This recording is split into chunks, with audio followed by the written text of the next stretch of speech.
سلطان نے اپنے سر سے پگڑی نہیں اتاری تھی، جو میدان جنگ میں اس کے سر کو صحرا کے سورج اور دشمن کی تلوار سے محفوظ رکھتی تھی۔ خیمے کے باہر اس کے محافظوں کا دستہ موجود اور چوکس تھا۔ باڈی گارڈز کے اس دستے کا کمانڈر ذرا سی دیر کے لیے وہاں سے چلا گیا۔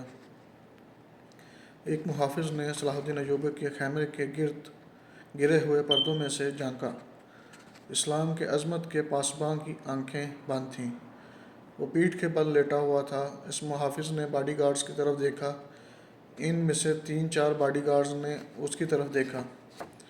محافظ نے اپنی آنکھیں بند کر کے کھولیں۔ 3-4 محافظ اٹھے اور دوسروں کو باتوں میں لگا لیا۔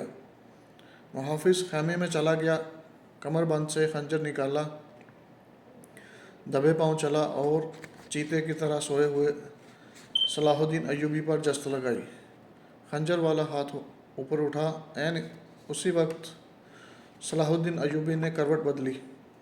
یہ نہیں بتایا جا سکتا کہ محافظ خنجر کہاں مارنا چاہتا تھا، دل میں یا سینے میں، مگر ہوا یوں کہ خنجر صلاح الدین ایوبی کے پگڑی کے بالائی حصے میں اتر گیا اور سر سے بال برابر دور رہا۔ پگڑی سر سے اتر گئی۔ صلاح الدین ایوبی بجلی کی تیزی سے اٹھا۔ اسے یہ سمجھنے میں دیر نہ لگی کہ یہ سب کیا ہے۔ اس پر اس سے پہلے بھی ایسے 2 حملے ہو چکے تھے۔ اس نے اس پر بھی حیرت کا اظہار نہ کیا۔ حملہ آور اس کے اپنے باڈی گارڈز کے لباس میں تھا، جسے اس نے خود اپنی باڈی گارڈز کے لیے منتخب کیا تھا۔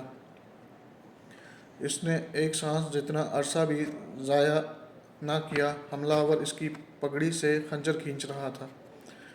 ایوبی سر سے ننگا تھا۔ اس نے حملہ آور کی ٹھوڑی پر پوری طاقت سے گھونسا مارا۔ ہڈی ٹوٹنے کی آواز سنائی دی۔ حملہ آور کا جبڑا ٹوٹ گیا تھا۔ وہ پیچھے کے گرا اور اس کے منہ سے ہیبت ناک آواز نکلی۔ اس کا خنجر صلاح الدین ایوبی کی پگڑی میں رہ گیا تھا۔ ایوبی نے اپنا خنجر نکال لیا۔ اتنے میں 2 محافظ دوڑتے اندر آئے۔ ان کے ہاتھوں میں تلواریں تھیں۔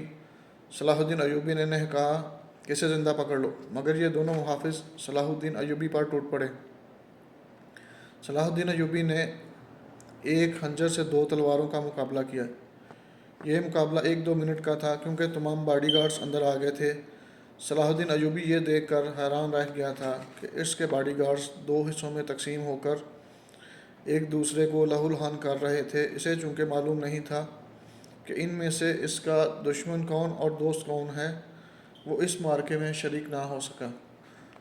کچھ دیر بعد جب باڈی گارڈز میں سے چند ایک مارے گئے، کچھ بھاگ گئے اور بعض زخمی ہو کر بے حال ہو گئے، تو انکشاف ہوا کہ اس دستے میں جو صلاح الدین ایوبی کی حفاظت پر مامور تھا، 7 محافظ فدائی تھے جو صلاح الدین ایوبی کو قتل کرنا چاہتے تھے۔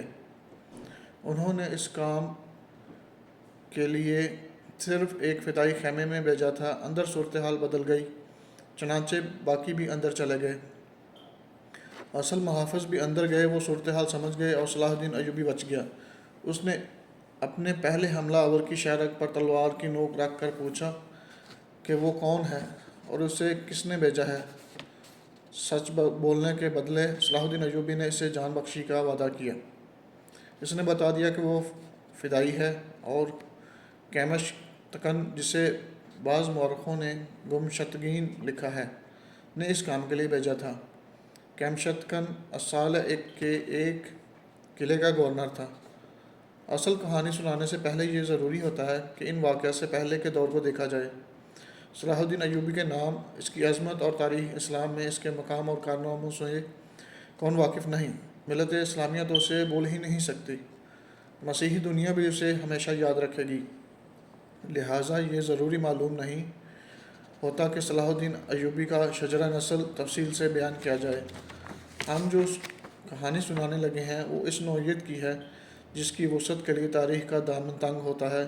یہ تفصیلات وقائع نگاروں اور قلم کاروں کی ریکارڈ کی ہوئی ہوتی ہیں، کچھ سینہ بہ سینہ اگلی نسلوں تک پہنچتی ہیں۔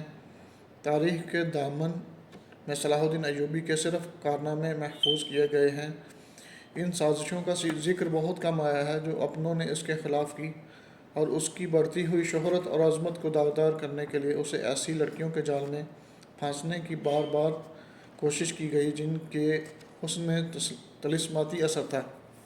تاریخ اسلام کا یہ حقیقی ڈرامہ 23 مارچ 1169 کے روز سے شروع ہوتا ہے، جب صلاح الدین ایوبی کو مصر کا وائسرائے اور فوج کا کمانڈر ان چیف بنایا گیا۔ اسے اتنا بڑا رتبہ ایک تو اس لیے دیا گیا کہ وہ حکمران خاندان کا نونہال تھا، اور دوسرے اس لیے کہ اوائل عمر میں ہی وہ فن حرب و ضرب کا ماہر ہو گیا تھا۔